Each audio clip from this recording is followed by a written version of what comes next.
दोस्तों, आज हम आपको बताएंगे कि ब्रह्मा जी अपनी ही पुत्री के साथ क्यों किए थे संभोग, अपनी ही पुत्री से क्यों किए थे शादी। आइए जानते हैं इसके पीछे कारण क्या है। दोस्तों, इसके पीछे का रहस्य बहुत से लोग जानना चाहते हैं। आज हम बताएंगे कि क्या सच में ब्रह्मा जी ने अपनी ही पुत्री के साथ संभोग किया था। क्या सच में ब्रह्मा जी ने अपनी पुत्री से ही विवाह किया था। आइए जानते हैं। नमस्कार दोस्तों, स्वागत है आपका एक बार फिर से हमारे YouTube चैनल धार्मिक ज्ञान में। दोस्तों, यदि आप अपने लाइफ में कुछ नया सीखने की चाह रखते हैं तो आज ही हमारे चैनल को सब्सक्राइब कर लें और पूरी जानकारी पाने के लिए वीडियो के अंत तक बने रहें, क्योंकि अधूरा ज्ञान विष के समान होता है। दोस्तों, आज के इस वीडियो के माध्यम से हम आपको ब्रह्मा जी और सरस्वती जी की कहानी सुनाने जा रहे हैं। इसे देखने के बाद आप समझ पाएंगे कि हर जगह प्रचलित इस कथन में कितनी सच्चाई है। ब्रह्म जी और माता सरस्वती के बीच क्या संबंध है। हिंदू ग्रंथ के मुताबिक सृष्टि की रचना ब्रह्मा जी के द्वारा की गई है। भली भांति यह तो सब जानते हैं, और इस ब्रह्मांड के पालनकर्ता के रूप में हम भगवान विष्णु को जानते हैं। साथ ही भगवान शंकर को सृष्टि के संहारक के रूप में जानते हैं। अब ब्रह्मा जी और माता सरस्वती की कहानी को समझने के लिए हमारे वीडियो के साथ अंत तक बने रहे। दोस्तों, आप सभी लोगों के मन में पहला सवाल यह उठ रहा होगा कि आखिर क्यों ब्रह्मा जी ने अपनी ही पुत्री से विवाह किया था। दूसरा सवाल यह उठ रहा होगा कि क्यों सरस्वती जी ने ब्रह्मा जी को श्राप दिया था। और तीसरा सवाल यह उठ रहा होगा कि आखिर ब्रह्मा जी और माता सरस्वती का संबंध क्या है। चौथा सवाल यह उठ रहा होगा कि माता सरस्वती ब्रह्मा जी पत्नी हैं या बेटी। और पांचवा सवाल यह उठ रहा होगा कि आखिर ब्रह्मा जी की पूजा क्यों नहीं होती है। दोस्तों, ये सारे सवाल बहुत से लोगों के मन में उठता है, पर इसका उत्तर सभी को नहीं मिल पाता है। शायद इस वक्त भी आप सभी के मन में ये सवाल उठ रहे होंगे। तो दोस्तों, इन सारे सवालों का जवाब मिलेगा इस वीडियो में। दोस्तों, वीडियो को शुरू करने से पहले आप हमारे चैनल को सब्सक्राइब करके कमेंट में जय माता सरस्वती जरूर लिखें। आप सबको मालूम होगा कि हिंदू धर्म में ब्रह्मा, विष्णु और महेश को सृष्टि के निर्माता, पालक और संहारक के रूप में जाना जाता है। मगर कमाल की बात यह है कि आपने पृथ्वी पर विष्णु और महेश शिव की बहुत सारी मंदिरें देखी होंगी, मगर सृष्टि के रचयिता ब्रह्मा जी के आपने कभी मंदिर नहीं देखे होंगे। पूरे पृथ्वी में भगवान ब्रह्मा की मूर्ति केवल भारत के पुष्कर में है। बहुत से लोग कहते हैं कि भगवान ब्रह्मा ने माता सरस्वती से शादी की थी, जो कि उनकी बेटी थी। इस वजह से भगवान ब्रह्मा की पूजा नहीं होती है। इसे अच्छे से समझने के लिए इस प्रश्न को विस्तार से प्रस्तुत किया गया है। सरस्वती पुराण में भगवान ब्रह्मा और माता पार्वती के विवाह की बात लिखी हुई है। इस प्रसंग के मुताबिक जब ब्रह्मा जी सृष्टि का निर्माण कर रहे थे तो सृष्टि के निर्माण को आगे जारी रखने के लिए ज्ञान की आवश्यकता थी। इस वजह से अपने मन से ब्रह्मा जी ने माता सरस्वती का निर्माण किया। माता सरस्वती की कोई मां नहीं है, उनका जन्म भगवान ब्रह्मा के मन से हुआ है। सरस्वती को ज्ञान की देवी के रूप में जाना जाता है। भगवान ब्रह्मा ने सरस्वती के साथ साथ सृष्टि का निर्माण किया और सृष्टि के अलग अलग जीव, जंतु, पहाड़, जंगल, नदी आदि का निर्माण किया। इस निर्माण प्रक्रिया के दौरान भगवान ब्रह्मा माता सरस्वती के रूप से आकर्षित हो गए। माता सरस्वती ज्ञान की देवी होने के साथ साथ रूप में भी बहुत सुंदर थी, मगर सरस्वती का जन्म ब्रह्मा से हुआ है।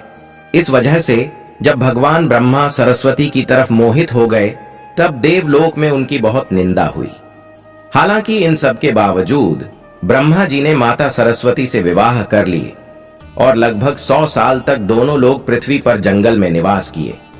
पृथ्वी पर माता सरस्वती के साथ ब्रह्मा जी जब निवास कर रहे थे, तब उन दोनों के जरिए मनु नाम के पुत्र का जन्म हुआ। आगे चलकर मनु की संतानें ही मनुष्य जाति के पनपने का कारण बनी। भगवान ब्रह्मा के इस व्यवहार के कारण देवलोक में यह निश्चय किया गया कि भगवान ब्रह्मा की पूजा नहीं की जाएगी। दोस्तों, अब बात करते हैं कि क्यों दिया था माता सरस्वती ने ब्रह्मा जी को श्राप।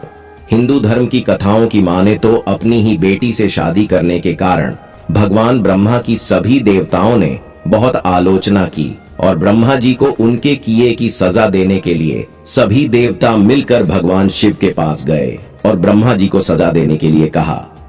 भगवान शिव सभी देवताओं की बात सुनकर बहुत क्रोधित हुए, इसलिए भगवान शिव ने ब्रह्मा जी के 5वें सिर को उनके धड़ से अलग कर दिया। दूसरी कथा की माने तो भगवान ब्रह्मा का 5वां सिर हमेशा बुरी बातों से भरा रहता था, इसलिए भगवान शिव ने ऐसे सिर को खत्म करना ही उचित समझा। तीसरी कथा की माने तो भगवान ब्रह्मा की दूसरा शादी करने से देवी सरस्वती बहुत क्रोधित हुई और भगवान ब्रह्मा को श्राप दिया कि आपकी इस पृथ्वी पर कहीं भी पूजा नहीं होगी। दोस्तों, अब जानते हैं कि ब्रह्मा जी और माता सरस्वती का संबंध क्या है। ब्रह्मा और सरस्वती दोनों ही हिंदू धर्म में बहुत ही महत्वपूर्ण देवी देवता के पात्र हैं। इनसे जुड़ी किसी भी जानकारी पर भरोसा करने से पहले आपको वेद पुराण पर आना चाहिए। अब आपको यह भी समझना होगा कि ब्रह्मा जी और माता सरस्वती के संबंध को लेकर जो जानकारी दी जाती है उसमें कहा जाता है कि इस जानकारी को सरस्वती पुराण से लिखा गया है, मगर सरस्वती पुराण नाम का कोई भी पुराण हिंदू धर्म में मौजूद नहीं है। तो मुझे लगता है कि यह सब बनी बनाई बातें हैं। दोस्तों, हिंदू धर्म में 4 वेद और 18 पुराण की बात की गई है। इन 18 पुराणों में सरस्वती पुराण नाम का कोई भी पुराण मौजूद नहीं है। तो ऐसे में सवाल यह उठता है कि आखिर ब्रह्मा जी और माता सरस्वती के बीच कौन सा संबंध है, क्या सच्चाई है। इसके लिए आपको समझना होगा कि जब ब्रह्मा जी ने सृष्टि का निर्माण किया, अर्थात भगवान ब्रह्मा जी सृष्टि का निर्माण करने बैठे, तब विष्णु और महेश के अलावा कुछ भी इस दुनिया में मौजूद नहीं था। ऐसे में अगर उन्हें सृष्टि को आगे चलाने के लिए किसी भी पुरुष और स्त्री की आवश्यकता होगी तो उन्हें अपने मन से उसकी रचना करनी होगी। इसी वजह से भगवान ब्रह्मा ने माता सरस्वती, नारद, मनोज, जामवंत, सनक, सनंदन, सनातन और संत कुमार रघु अत्रि का जन्म अपने मन से किया था और पृथ्वी को आगे संचालित करने के लिए धरती पर भेजा।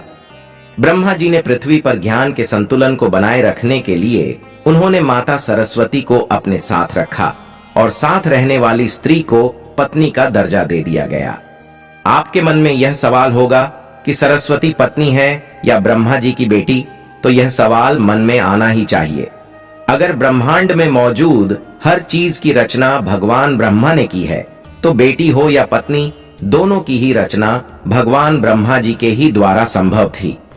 भगवान ब्रह्मा को अगर किसी के साथ विवाह करना था तो इसके लिए भी उन्हें किसी का निर्माण अपने मन से करना पड़ता और उनके मन से उत्पन्न होने के कारण उनका रिश्ता बेटी की तरह भी लगाया जाता है। हालांकि सृष्टि का निर्माण होने के बाद अलग अलग घटनाओं के कारण ब्रह्मा जी का विवाह 5 बार हुआ था। इस वजह से उनकी कुल 5 पत्नियां हैं, जिसमें सरस्वती, सावित्री, गायत्री, श्रद्धा और मेधा है। दोस्तों, आइए अब जानते हैं कि आखिर ब्रह्मा जी की पूजा क्यों नहीं होती है। आपने पृथ्वी पर बहुत सारे मंदिर देखे होंगे। हिंदू धर्म की अलग अलग मंदिरों में आपने अक्सर भगवान विष्णु या भगवान शंकर के मंदिर को देखा होगा। आपने कभी भी भगवान ब्रह्मा के मंदिर को नहीं देखा होगा। ऐसे में आपको बता दें कि राजस्थान में पुष्कर में भगवान ब्रह्मा का एक मंदिर है। वह मंदिर 3 झील से घिरा हुआ है और माना जाता है कि यह मंदिर भगवान ब्रह्मा के कमल से बना हुआ है।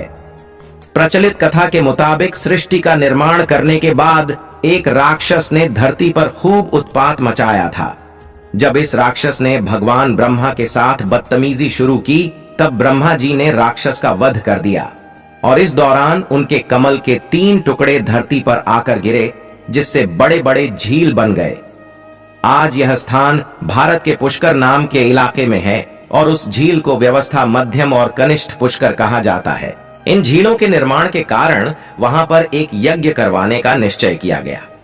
इस यज्ञ में साक्षात भगवान ब्रह्मा जी बैठने आए थे, मगर पूजा पाठ में पति को पत्नी के साथ बैठना होता है। उस समय भगवान ब्रह्मा की पत्नी सावित्री थी, मगर उन्हें आने में काफी विलंब हो रहा था। बहुत देर इंतजार करने के बाद पूजा का मुहूर्त खत्म होने से बचाने के लिए भगवान विष्णु ने एक सुझाव रखा कि ब्रह्मा जी की दूसरी शादी इसी पूजा के दौरान कर दी जाए। इस विचार पर सहमति दिखाते हुए नारद मुनि ने गायत्री नाम की एक सुंदर कन्या को भगवान ब्रह्मा के साथ विवाह करने के लिए मना लिया। जब इन दोनों का विवाह हुआ और यज्ञ में भगवान ब्रह्मा गायत्री के साथ बैठकर पूजा संपन्न कर लिए, तभी वहां ब्रह्मा जी की पहली पत्नी सावित्री आ गई और वह पूरी गतिविधि पर खूब क्रोधित हुई। उन्होंने इस क्रोध में आकर भगवान ब्रह्मा को श्राप दिया कि धरती पर उनकी पूजा कभी नहीं की जाएगी। इसके बाद उन्होंने नारद जी को शादी के लिए कन्या खोज कर लाने के कारण श्राप दिया कि नारद आजीवन कुंवारे रहेंगे। तो दोस्तों, इस प्रकार ब्रह्मा जी को दो श्राप मिला था। एक तो माता सरस्वती ने दिया और दूसरा माता सावित्री ने। जब माता सावित्री को पता चला कि यह विचार भगवान विष्णु ने प्रकट किया था, तो उनके श्राप से वह भी बच नहीं पाए। माता सावित्री ने भगवान विष्णु को श्राप दिया कि वह अपनी पत्नी के वियोग में सालों तड़पेंगे। इसी श्राप के कारण राम अवतार में भगवान राम को माता सीता से बिछड़ने का दुख भोगना पड़ा था। इसके बाद जब माता सावित्री का क्रोध कुछ कम हुआ, तब उन्होंने भगवान ब्रह्मा पर दया दिखाते हुए कहा कि उनकी पूजा धरती पर केवल एक ही जगह हो सकती है और उस जगह का नाम पुष्कर है। इसके बाद माता सावित्री भगवान ब्रह्मा के इस व्यवहार से आहत होकर वह पुष्कर के समीप रत्नागिरी नाम के पहाड़ पर चली गई और हमेशा के लिए तपस्या में लीन हो गई। आज भी रत्नागिरी पहाड़ पर माता सावित्री का मंदिर और उसके ठीक नीचे 3 झील के बीच बना पुष्कर का ब्रह्मा मंदिर मौजूद है। इतिहासकारों के मुताबिक आचार्य शंकराचार्य के द्वारा 771 में यहाँ भगवान ब्रह्मा की मूर्ति की स्थापना की गई थी। उससे पहले यहाँ बिना मूर्ति की पूजा होती थी। दोस्तों, उम्मीद करते हैं जानकारी आपको पसंद आई होगी। तो आप लोग वीडियो को लाइक और शेयर करके कमेंट में हर हर महादेव अवश्य लिखें और ऐसे ही इंटरेस्टिंग जानकारी पाने के लिए हमारे चैनल को सब्सक्राइब करना न भूलें।